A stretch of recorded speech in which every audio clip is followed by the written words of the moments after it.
Welcome to This Explainer. Today, we're diving straight into a topic that is absolutely crucial: the school counselor's role in understanding history to foster genuine educational equity right now, today. If you're working in education, you already know the deal. Our modern hallways and classrooms are heavily shaped by the ghosts of past policies. So to truly serve every single student, counselors really have to look backward before they can move forward. We're going to break down how historical milestones hit our modern students, and most importantly, how counselors can actively challenge the status quo. Okay, let's dive right into this. Here's our roadmap. We are hitting 5 key areas: the reality of counseling, milestones and access, the truth about integration, manifestations of racism, and finally, the counselor's role today. Starting with Section 1, the reality of counseling. Entering this field can be a real wake-up call. Take author Shaquila Melchior. She stepped into a rural school, totally committed to her minoritized students, only to hit these massive systemic roadblocks. She found herself completely unprepared for the direct racism she faced while just trying to advocate for her kids. And I think this quote by Nikki Giovanni really hits the nail on the head. She says, "It is not who you attend school with, but who controls the school you attend." That right there, that's the core tension of this entire explainer. It sets the stage for a really hard truth we're about to uncover. There's a stark, massive difference between just integrating a school building and actually achieving true equity within its walls. Moving to Section 2, milestones and access. To figure out who actually controls the school, we've got to zoom out a bit and look at the legal benchmarks of education in the U.S. There are 4 major legal shifts that totally reshaped how marginalized students access education. First up, 1896, Plessy versus Ferguson. This legally cemented the whole separate but equal doctrine, which basically meant vastly under-resourced, segregated schools for racial minorities. Decades later, we get the famous 1954 Brown v. Board of Education decision, ruling that racial segregation was unconstitutional. Fast forward a bit to the Plyler v. Doe case, started in 1972, decided in 1982, which said states absolutely cannot deny K-12 public education to undocumented immigrant students. And finally, the 1984 Perkins Act. This one was a real game changer because it shifted the whole definition of school counseling, tying the job directly to career readiness, college entrance, and employable skills. But here is the thing. Legal wins on paper rarely translate to instant reality on the ground. Take Virginia's massive resistance, for example. Wildly, this pushback dates all the way back to 1830, when they literally outlawed teaching Black people to read. Jump ahead to post-Brown v. Board in 1956, and over 100 congressmen signed the Southern Manifesto to fight integrated schools. By 1958, schools in places like Warren County and Charlottesville were flat out closed, just to stop integration in its tracks. The result?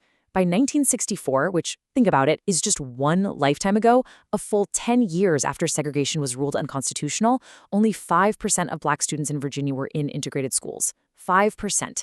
Progress was painfully slow and fought at every single turn. All right, Section 3, the truth about integration. To really grasp how slow this progress was, we have to look at it through the eyes of someone who actually lived it. Let's talk about a student named Diane. You can see the stark contrast here between the law and real life. On paper, Brown v. Board promised equality. But Diane's reality, it was entirely different. She didn't feel included. Honestly, she just felt afraid. On the playground, white students would grab their friends to play, but completely abandon Diane. Why? Well, because her skin was darker, and her parents were farmers with elementary educations, not teachers or nurses like her peers' parents. One white classmate even told her she was warned not to play with Diane in case she turned Black. It's just wild.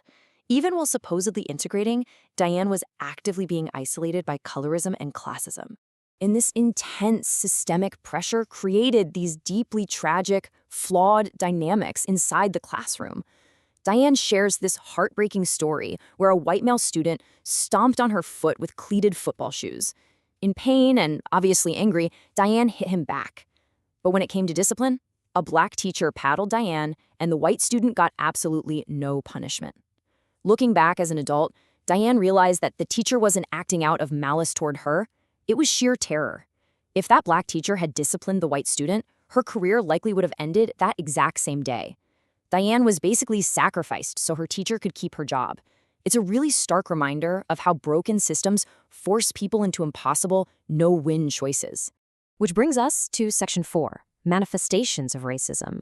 We have to recognize that these systemic barriers aren't just stuck in old black and white photos. They have very real, direct impacts in our schools today. And this brilliantly illustrates exactly what we mean when we talk about modern manifestations.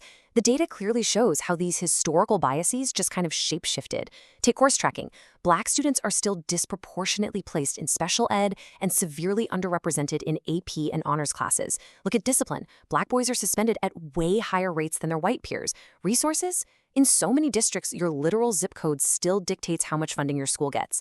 And culturally, there's this adultification of Black girls. They are treated as older and less innocent than they actually are, which means they get strictly dress-coded or pushed out of educational spaces way more often. Finally, Section 5, the counselor's role today. So, what does this all mean for you? As current or future counselors and educators, how do you take this heavy history and use it to flip the status quo? What is your role in actually building equity? Well, the source lays out 4 super concrete, actionable steps. Step 1 is an inside job. Continuously reflect on your own personal biases. It's a lifelong process, and you've got to own that. Step 2 is institutional. Take a hard look at current school policies, like those tracking and discipline systems we just talked about, and scan them for inherent bias. Step 3, get to work developing data-driven counseling programs that actively call out disparities and push for real inclusivity. And step 4 is about advocacy. You've got to challenge your faculty and staff to review their own biases too. Because at the end of the day, it's not just about one-off interventions. It's about establishing a massive culture of accountability. Counselors really need to push for staff-wide measures that uphold inclusive excellence. Given the intense history we've just unpacked, the segregation, the massive resistance, the intergenerational trauma, we have a mandate to completely reimagine our schools. They need to become trauma-informed, deeply inclusive spaces designed for all kinds of learners, especially with the growing number of undocumented and mixed-status families in our communities today. I want to wrap up this explainer by throwing a direct, provocative question your way.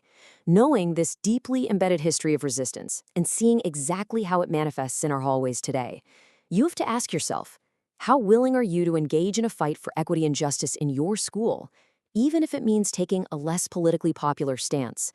History proves that real change is never, ever comfortable. But for the sake of the students walking through your doors tomorrow morning, it is absolutely crucial. Thanks so much for joining me for this explainer, and I really hope this gives you the fire to take meaningful action in your own school.